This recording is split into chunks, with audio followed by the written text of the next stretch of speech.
wassalatu wassalamu ala asrofil anbiya'i wal mursalin sayyidina wa maulana Muhammadin wa ala alihi washabihi ajmain amma ba'du.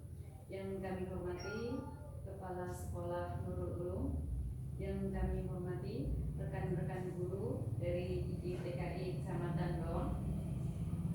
Alhamdulillah pada pagi hari ini kita dapat berkumpul dalam acara diseminasi budaya positif. Sholawat dan salam semoga senantiasa kita curahkan kepada junjungan Nabi besar Muhammad SAW. Semoga kita mendapatkan syafaatnya di yaumil qiyamah. Amin.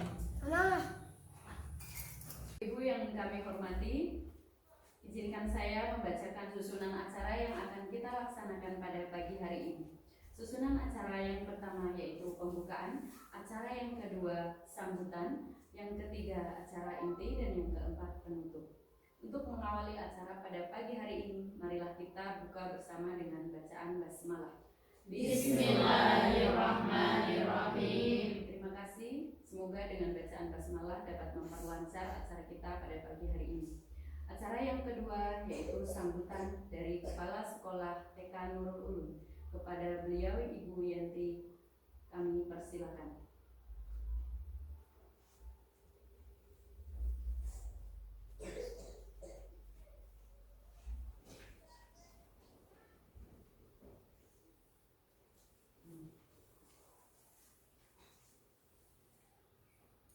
Assalamualaikum warahmatullahi wabarakatuh. Waalaikumsalam warahmatullahi wabarakatuh. Yang saya hormati teman-teman Kepala TK Kecamatan Bawang. Baik, terima kasih waktunya. Perkenalkan, nama saya Ahmad Subrahis, CGP Angkatan 9 Kabupaten Batang dari TK Nurul Ulum. Mohon maaf, saya mau menyampaikan materi tentang budaya positif. Semoga nanti kita dapat belajar bareng tentang apa yang materi saya sampaikan. Saya bukan mau menggurui atau mengasih materi, tapi kita nanti belajar bareng. Sebenarnya nanti kalau misalnya ada informasi kita bisa gali bersama dan kita bisa membuat pemecahan masalah tentang pembelajaran di sekolah kita masing-masing. Oke. Di rancangan tindakan aksi nyata adalah modulnya adalah budaya positif. Latar belakang masih belum maksimalnya budaya positif di lingkungan sekolah oleh anak didik, guru, dan peran yang terkait. Peran yang terkait ini antara wali murid dan masyarakat sekitar. Tujuannya peserta didik taman kanak-kanak ya, karena saya mendidik anak-anak usia dini. Jadi tujuannya peserta didik taman kanak-kanak lebih mudah memahami perihal budaya positif sesuai dengan profil pelajar Pancasila, paham aturan dan batasan, keyakinan kelas dan konsekuensi. Karena di TK itu kan masih tahap pengenalan. Banyak anak-anak itu yang belum paham aturan, belum paham konsekuensi. Maka dari itu tujuannya adalah anak itu dapat memahami aturannya terlebih dahulu, sehingga anak-anak dapat memahami aturan dan menjalankan aturan beserta konsekuensinya. Kemudian tolak ukurnya, anak-anak dapat membaca simbol-simbol dan memahami serta menjalankan dari keyakinan kelas sebagai budaya positif, serta budaya positif tersebut melekat pada anak didik di sekolahan maupun di luar sekolah dengan penuh tanggung jawab. Kemudian ada evaluasi program, kemudian rencana perbaikan, kemudian peran posisi sebagai manajer secara konsisten, kolaborasi dengan semua pihak terkait. Next, lini masa yang akan dilakukan. Jadi hal-hal yang akan saya lakukan itu: satu, membuat keyakinan kelas bersama peserta didik. Kemudian membuat lambang yang sesuai dengan keyakinan kelas. Jadi kan anak-anak TK khususnya akan lebih mengenal lambang daripada sebuah tulisan. Misal tidak boleh merokok, ada rokok disilang. Ada tempat sampah, membuang sampah pada tempatnya. Tapi kalau anak-anak diberitahu terus tanpa ada simbol-simbol, kadang anak menerimanya kurang. Kemudian mensosialisasikan keyakinan kelas kepada anak didik, rekan guru dan wali murid dengan berbagai media agar keyakinan kelas yang dibuat selaras dengan wali murid, selaras dengan apa yang dilakukan di sekolah dan di luar sekolahan. Jadi simbol-simbol tersebut juga kita share, bisa di grup WA, bisa di ditempel di tembok-tembok sekolah dan lain sebagainya. Yang keempat, memberitahukan kepada anak didik tentang keyakinan sekolah yang telah dibuat bersama beserta dengan konsekuensinya. Jadi suatu hal tentang kedisiplinan, tentang peraturan, semuanya ada konsekuensinya. Oke. Kemudian hal yang saya butuh untuk dukungan yaitu rekan guru yang memahami tentang keyakinan sekolah. Para wali murid juga dibutuhkan guna selarasnya hal yang dilakukan anak di sekolah dan di rumah. Kemudian alat dan bahannya yaitu media sosial, kemudian parenting, dan media kritikan dan saran oleh peserta didik dan wali murid, sehingga budaya positif yang dilakukan di sekolah itu selaras dengan yang di rumah. Misal kita kan muatan lokal ya, di hal-hal yang dilakukan di sekolah sebisa mungkin tidak melenceng dari apa yang dilakukan di lingkungan sekitar sekolah. Kemudian selesai tadi, kita akan membahas materi. Ada 7 materi yang akan saya sampaikan. Nanti kita belajar bareng juga. Yang pertama adalah perubahan paradigma belajar. Yang kedua adalah disiplin positif. Yang ketiga, motivasi perilaku manusia. Yang keempat, kebutuhan dasar manusia. Yang kelima, posisi kontrol restitusi. Yang keenam adalah keyakinan kelas. Dan yang ketujuh adalah segitiga restitusi. Jadi ada 7 hal yang nanti kita bahas bersama-sama, yang akan kita bedah. Yang pertama adalah perubahan paradigma belajar. Ya, kenapa pemerintah itu menyarankan kita itu untuk mengikuti guru bengkara? Karena paradigma zaman dulu sama zaman sekarang itu sangat jauh berbeda. Kita pahami bersama. Satu, paradigma yang salah, ya, pandangan bahwa pembelajaran adalah hal yang sama, pemberian materi dari guru dan anak, dari guru ke anak, hal yang dinilai adalah hal yang sama, dan kemudian jika anak yang tidak sesuai dengan keinginan guru maka akan dinyatakan gagal. Jadi paradigma yang salah itu bahwa kita itu mengajar anak-anak itu sesuai dengan keinginan kita. Misal anak-anak tadi kita mewarnai kupu-kupu misalnya, anak-anak mau berkreasi warnanya terserah sesuai dengan keinginannya mereka. Jangan anak-anak kupu-kupunya itu warna hitam karena misal sesuatu hal, atau misal daun itu harus warna hijau, itu tidak. Nah sekarang itu lebih mengeksplor. Anak-anak pernah lihat daun warna coklat, pernah lihat daun warna kuning, pernah lihat daun warna pink dan lain sebagainya. Jadi hal-hal tersebut itu sudah dihilangkan. Jangan pembelajaran sesuai dengan keinginan guru, hasilnya sesuai dengan keinginan guru. Kalau tidak sesuai dengan keinginan guru, nyatakan gagal. Itu adalah paradigma yang salah. Kemudian kita lanjut ke paradigma yang benar, ya. Pemberian materi kepada anak dengan berbagai macam cara belajar anak dan respon anak. Hal tersebut adalah hal yang dinilai karena minat dan bakat anak didik berbeda, sehingga penilaiannya tidak sama, tidak bisa disamaratakan. Jadi kita membuat pembelajaran itu yang variatif. Jadi anak-anak itu bisa memilih pembelajaran mana, minat dan bakat anak itu berkembang di mana. Jadi tidak anak-anak kita menulis, kalau tidak mau menulis berarti tidak ikutin aturan, itu enggak. Jadi ada anak yang antusias untuk menulis, ada anak yang antusias untuk mewarnainya pun kita sebisa mungkin kasih beberapa pilihan warna. Misal temanya binatang, dulu kan kepatok temanya binatangnya harus bebek, sehari belajar bebek, tok, ya. Kita variasi, dimasuk-masukkan dengan binatang-binatang yang lain. Misal pun mewarnai, siapa yang suka bebek, siapa yang suka kelinci, siapa yang suka kambing, kucing dan lain sebagainya. Itu jadi pembelajarannya bervariatif. Kemudian yang dinilai pun sesuai dengan respon yang anak muncul. Misal anak-anak munculnya pewarnaannya sesuai apa yang mereka lihat. Kemudian anak-anak mengimajinasikan ditambahi dengan gambar bintang, gambar awan dan lain sebagainya. Berarti hal tersebut yang dinilai, hal-hal yang anak-anak didik muncul itu yang dinilai. Kalau dulu misalnya kita harus menulis bunga, kalau tidak sesuai dengan bunga berarti salah. Itu paradigma yang dahulu. Kemudian kita lanjut ya. Disiplin positif. Kalau mendengar kata disiplin itu menurut panjenengan apa? Kita saling menggali. Disiplin itu apa sih? Konsisten. Kemudian apa? Tepat waktu. Terus disiplin itu apa?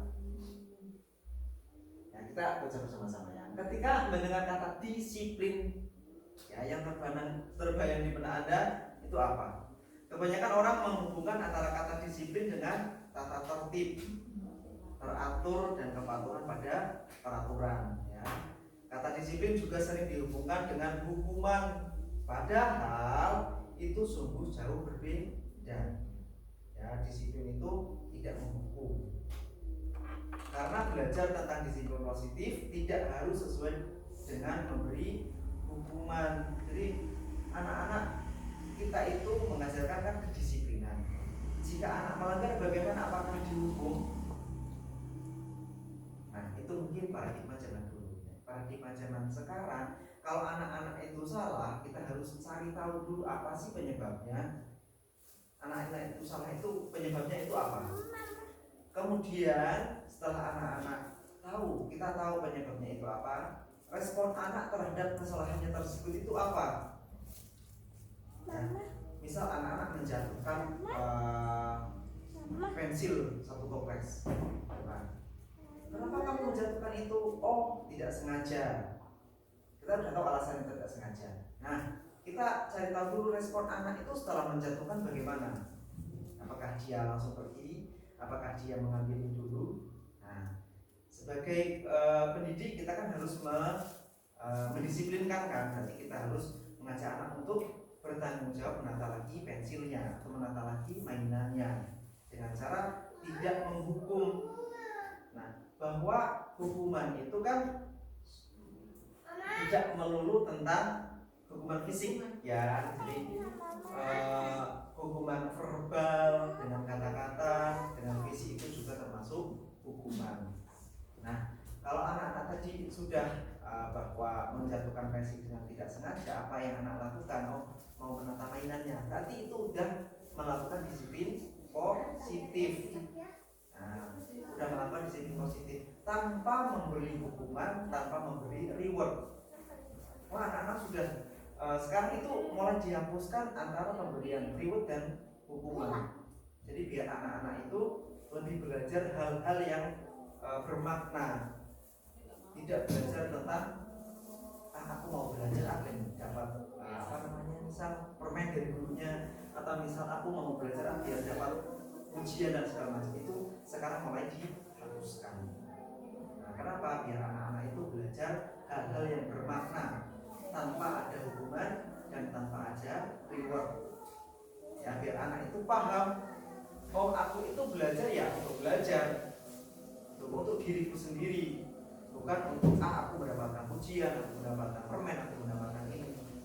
Jadi nanti motivasinya itu berbeda.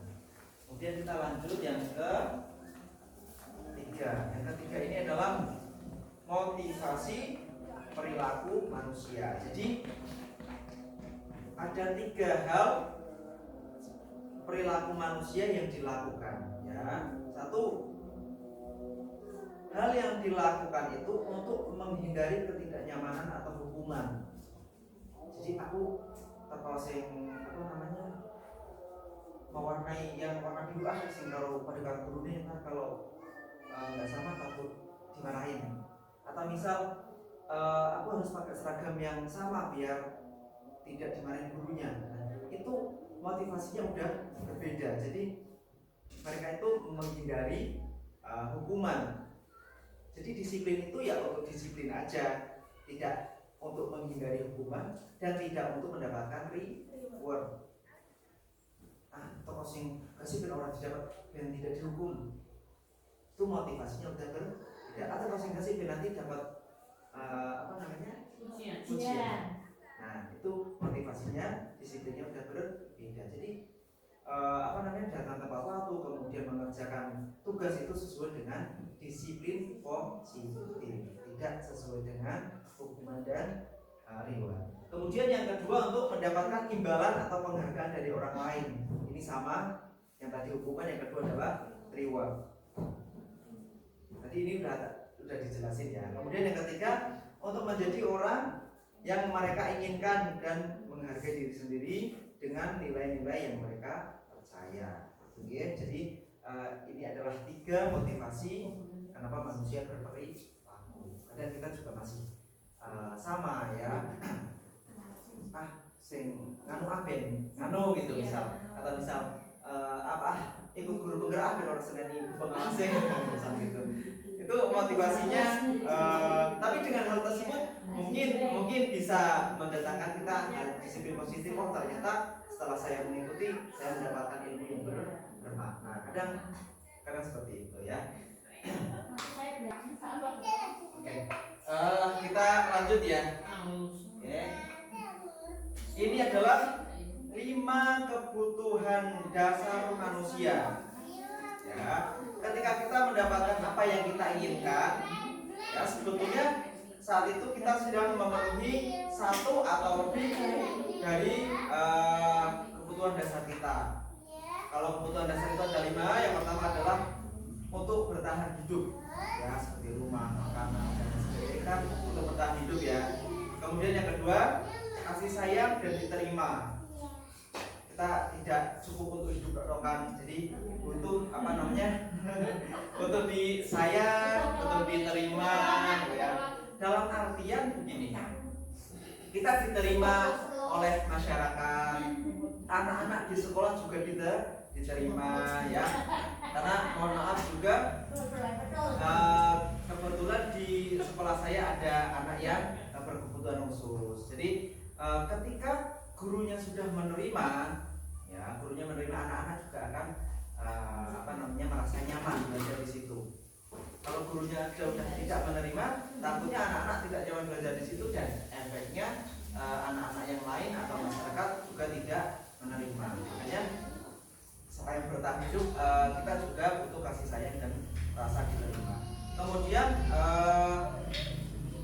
kebutuhan yang ketiga adalah kebebasan. Jadi kita itu juga butuh bebas sesuai dengan keinginannya sendiri, tapi tanpa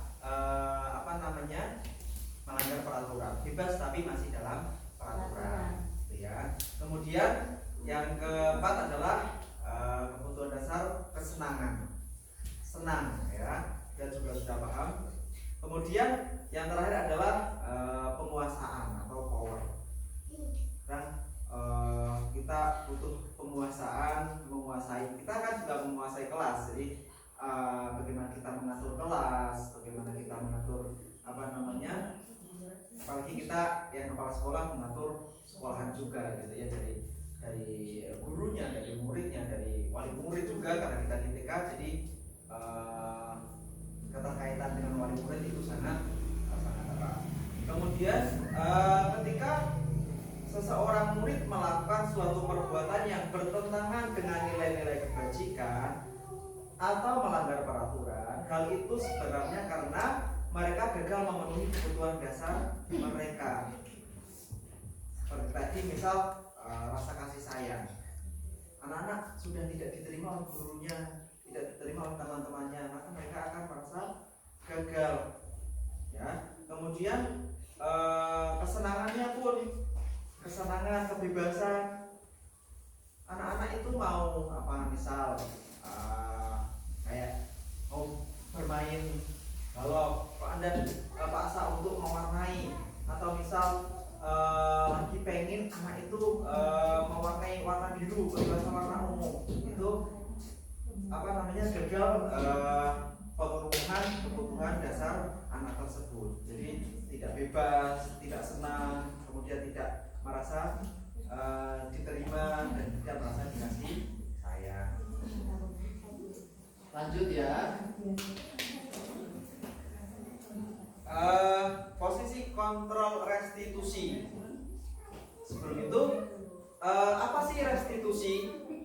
Ya, ini menurut ahli, restitusi adalah proses menciptakan kondisi bagi murid untuk memperbaiki kesalahan mereka sehingga mereka bisa kembali pada kelompok mereka dengan karakter yang lebih kuat. Jadi kalau anak salah itu, oh, kamu salah, gini, itu jangan. Ya, tadi sudah disinggung di awal, dikasih dicari tahu dulu apa sih penyebabnya, kemudian apa sih solusinya.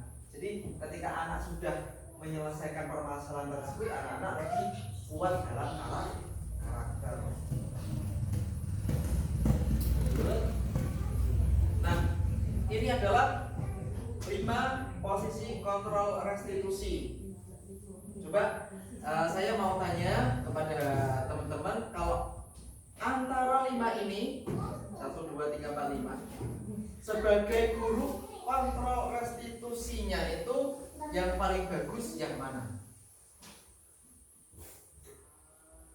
Penghukum, pembuat merasa bersalah, teman, pemantau, atau manajer? Teman? Ada yang beda pendapat? Apa sih? Oke, di sini ada 5. Jadi ada 5 itu, yang 2 itu sangat fatal. Yang fatal yang mana? Yang atas. Sebagai penghukum, sebagai membuat merasa bersalah. Penghukum itu ya tadi dengan verbal, verbal dan fisik. Kita sudah mulai menghilangkan hal-hal tersebut. Kemudian yang kedua, membuat merasa bersalah. Bagaimana sih membuat merasa bersalah itu? Ayo dong, kamu itu jangan begitu lah. Nanti kamu tuh gini. Masa lo temanmu gini. Itu membuat mereka seakan-akan merasa bersalah. Kemudian yang ketiga, sebagai teman itu hal yang positif. Kalau tadi yang 2 itu negatif. Ya, yang ketiga itu teman, yang keempat itu pemantau, yang kelima manajer. Yang paling bagus adalah kita sebagai manajer. Oke. Di sini ada tampilkan tabel. Terlihat tidak ibu-ibu? Kurang ya. Saya bacakan ya. Jadi penghukum itu menghardi, menunjuk-nunjuk, menyakiti, menyindir. Ya, itu adalah sebagai penghukum. Kalau pembuat merasa bersalah, berceramah, kemudian jadi perkataannya, kamu sudah mengecewakan bapak ibu. Nah, itu sebagai pembuat merasa bersalah. Kamu itu sudah memecahkan kelas, kamu yang salah gini segala macam. Masa kilo untuk siapa, misal bapakmu yang mencari uang, atau misal kasihan loh bapak ibu guru yang udah mengajar kalian sudah capek, tolong dong didengarkan. Ya, itu seakan-akan membuat mereka bersalah. Kemudian kalau teman membuat alasan-alasan untuk wali muridnya. Kemudian yang keempat adalah sebagai pemantau. Pemantau itu menghitung dan mengukur. Contohnya bagaimana? Kalau anak salah, apa peraturannya? Jadi lebih berkomunikasi 2 arah. Apa peraturannya? Apa konsekuensinya kalau kamu salah? Kemudian apa yang telah kamu lakukan? Terus apa yang terjadi sekarang? Mau bagaimana? Nah, itu adalah sebagai pemantau. Kemudian yang kelima adalah manajer. Kita tadi yang lebih bagus sebagai manajer, kan? Mengajukan pertanyaan-pertanyaan. Sebelumnya berkata, apa yang kita yakini? Nah, kemudian apa yang kamu yakini tentang hal tersebut? Misal anak-anak melakukan kesalahan ya. Kemudian kalau kamu meyakini, maukah kamu memperbaikinya? Meyakini, bisa yakin bahwa buang sampah di tempatnya. Kamu yakin misalnya keyakinannya kita itu apa? Buang sampah pada tempatnya. Nah, kalau kamu tidak melakukan hal tersebut, konsekuensinya apa?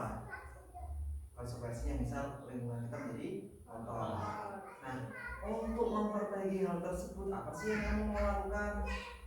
Mengambil sampahnya ke tempat sampah. Jadi sekarang itu juga digencarkan untuk kesadaran diri bahwa kita tidak hanya bisa membuang sampah pada tempatnya, ya. Hal yang tertinggi adalah ketika kita melihat sampah punya orang lain, kita dapat mengambil dan membuangnya di tempat sampah. Itu adalah nilai yang tertinggi sebagai manusia, gitu ya, dalam hal sampah. Terus kemudian hasilnya, jika kita sebagai penghukum, di kolom paling terakhir ini ada hasil ya. Kalau bisa tulisnya terlalu kecil, kita bacakan. Penghukum, maka hasil yang kita dapatkan, ya, anak yang kita dapatkan adalah memberontak, pendendam, dan menyalahkan orang lain. Ketika disalahkan, lah salah ini kok sih, itu mereka membuat alibi yang lain. Mereka tidak diterima dulu. Kamu salah kenapa sih? Bagaimana kamu menyelesaikan masalah tersebut? Kalau udah disalah, kamu salah. Gini. Ketika anak melakukan kesalahan kembali, maka mereka akan berbohong, memberontak, atau mengkambing hitamkan orang lain. Kemudian kalau guru sebagai membuat merasa bersalah, maka hasil yang didapatkan adalah menyembunyikan atau menyangkal atau berbohong. Biar benar orang di salah-salah namanya ngapusi wae. Siapa tadi yang menjatuhkan pensil? Bukan aku. Padahal kalau tadi sebelum itu kita udah sebagai manajer, kenapa kamu tadi menjatuhkan pensil dengan tidak sengaja dan sebagainya, anak-anak dapat memperbaiki kesalahannya. Tapi kalau sudah merasa bersalah, mereka akan berbohong, tidak akan mengakui kesalahannya kembali. Kemudian kalau sebagai teman, maka yang dihasilkan adalah ketergantungan. Ya, jadi anak-anak tadi siapa yang mainan? Akan anak semua. Terus sini tak bantu mainannya, katakan, atau misal anak-anak menjatuhkan pensil, ayo Pak Guru bantu. Jangan. Jadi anak-anak itu dia bertanggung jawab atas kesalahannya dia sendiri. Kecuali kalau misal padahal dia memecahkan gelas, anaknya masih usia TK, kan tidak mungkin dia memecahkan sendiri. Itu perlu bantu. Jadi ada hal-hal yang perlu kita bantu, ada hal yang harus mereka tanggung jawab sendiri. Bawa tas sendiri, ya, pakai sepatu sendiri. Karena anak-anak susah segala macam pakai sepatu dan dia dulu nggak bantu. Nah, ketika dia udah menyerah, nggak bisa, benar-benar nggak bisa kalau kita mau membantu. Kalau kita bantu terus akan ketergantungan. Terus nggak bisa pakai tas, nggak bisa nulis dan segala macam. Itu akan ketergantungan. Kemudian kalau kita sebagai pemantau menyesuaikan bila diawasi. Diawasi berarti dia sesuai peraturan. Kalau tidak diawasi tidak sesuai.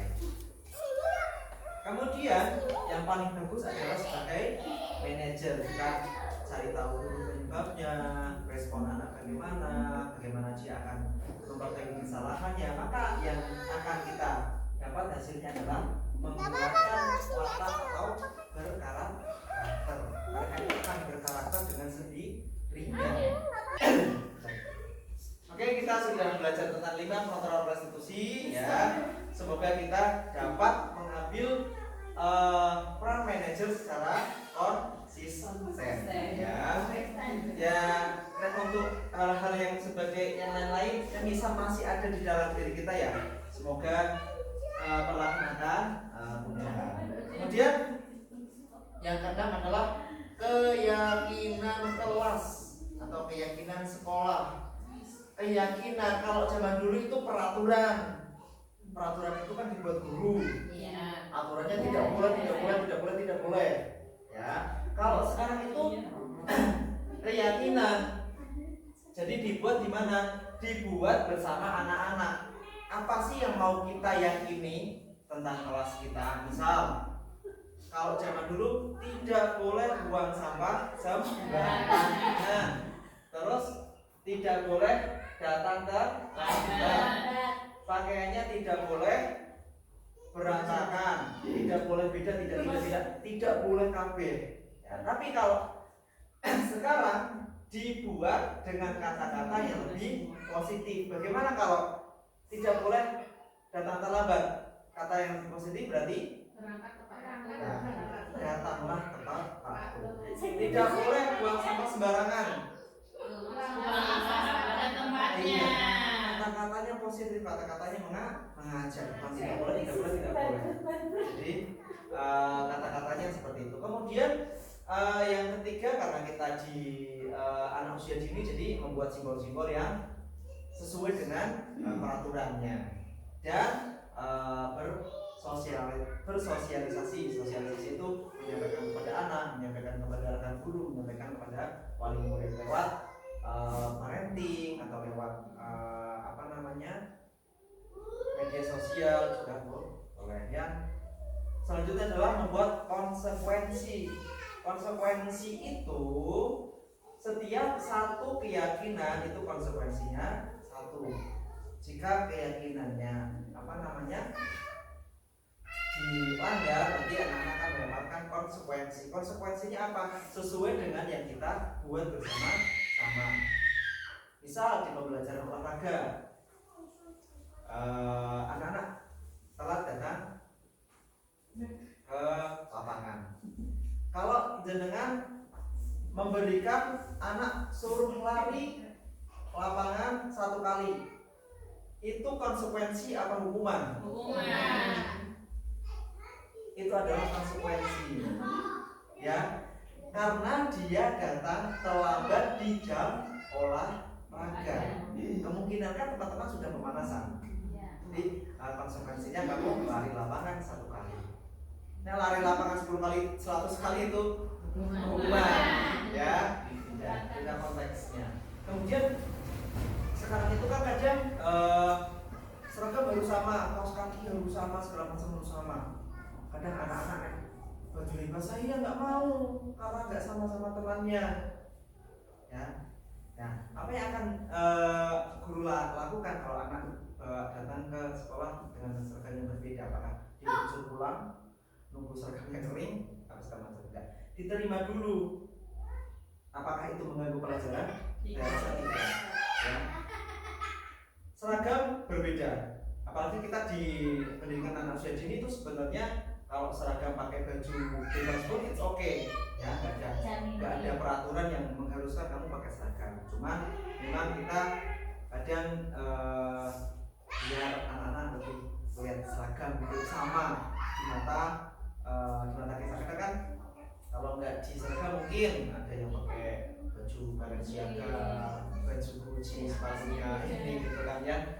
Jadi merah-merahnya yang luar biasa itu akan menimbulkan kecemburuan. Jadi kenapa kita diseragamkan kan hal itu.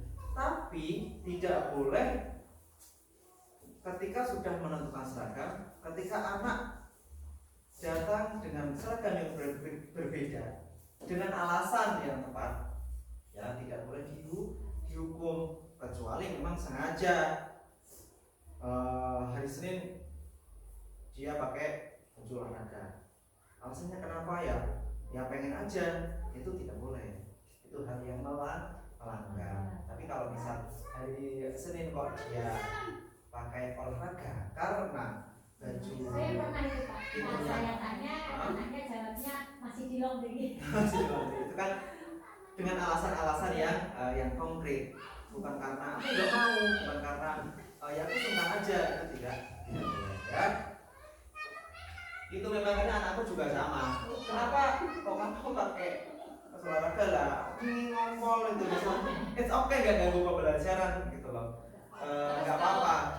Untuk menemukan sikap nggak mindernya itu gimana Pak? Nah, Sudah kita terima, sudah kita perlakukan dengan baik, tapi mindernya itu nggak hilang-hilang. Itu motivasinya gimana tuh? Mindernya bisa mogok gitu. Oke. Motonya itu memang karena kadang bukan dari gurunya, kadang kita ada paham lah beberapa bagaimana berbagai macam karakter anak yang kita terima dalam waktu yang berbeda ada memang dari anak-anak yang lain. Nah, dengan kasus hal tersebut kita perlahan lah dari kasus satu misal anak sudah minder, nah kita terima dulu. Nah kita beri arahan kepada anak-anak yang lain juga. Anak, nah misal kok kamu pakai baju ini tidak apa-apa kok, tidak mengganggu pembelajaran. Santai aja, kamu mau pakai baju seragam apapun boleh. Yang penting bajumu rapi, yang penting kamu sekolah. Misal kalau kamu hari ini pulang kehujanan sepatunya basah, besoknya nggak pakai sepatu, boleh nggak? Boleh, nggak apa-apa. Ya, kadang kan anak-anak itu untung nggak mau soal itu, nggak sama kayak temannya. Padahal gurunya sudah menerima. Dengan kasus-kasus tersebut, kasus satu nanti ada kasus yang lain ya.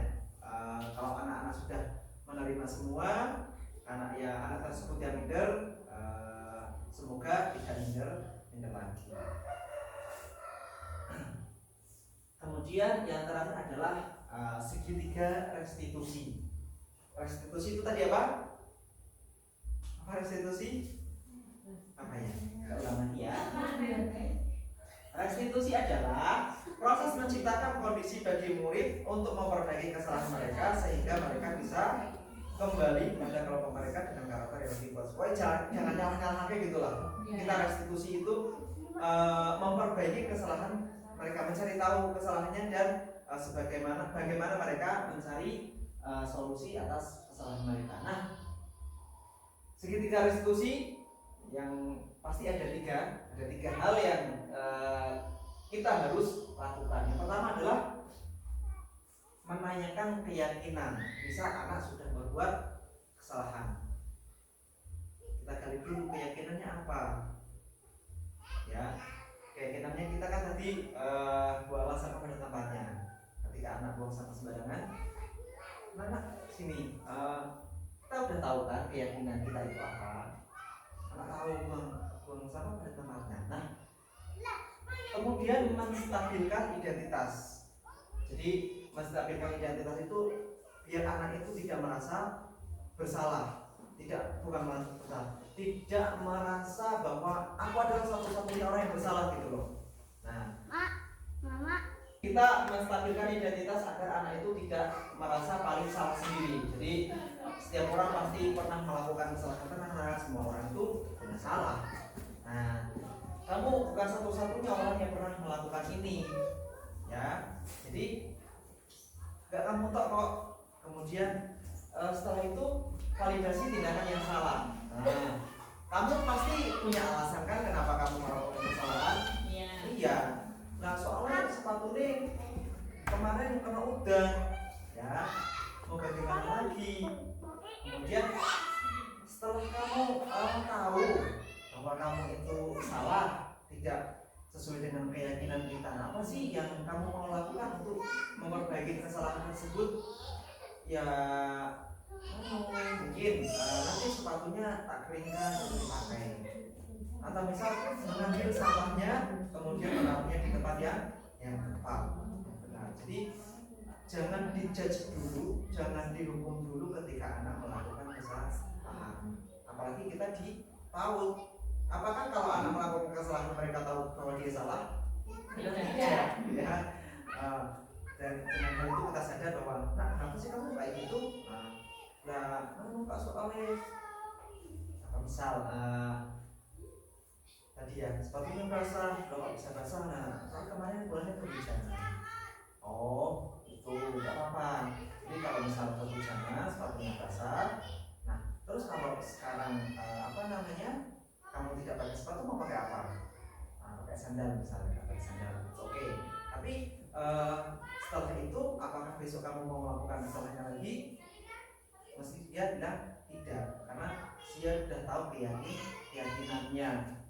Nah sudah jangan ngomong, besok kudu ambil sepatu ireng. Nah orang gini, kalau dia pas sepatunya basah mesti seorang sekolah. Nah itu kita kitanya anak berbohong, kemudian anak ngeyel kemudian memberontak. Hal itu juga membohongi orang di rumah. Misal ketika sepatunya nggak sah, di sekolah tidak diterima, di rumah mesti akan berbohong. Oh, mak, hari ini libur. Gitu ya. Maka akan menumbuhkan hal-hal tersebut. Tapi kalau anak-anak sudah tahu keyakinannya, aku tetap sekolah lagi walaupun sepatunya basah, guruku tetap menerima walaupun aku salah, yang penting aku bisa memperbaiki kesalahan tersebut. Tuh, ada yang mau ditanyakan tentang budaya positif ini? Jadi ada 7 tadi, diulang ya. Ada 7. Ini perubahan paradigma. Jadi paradigma yang lalu, yang zaman dulu kita perlahan tinggal sisi positif, tidak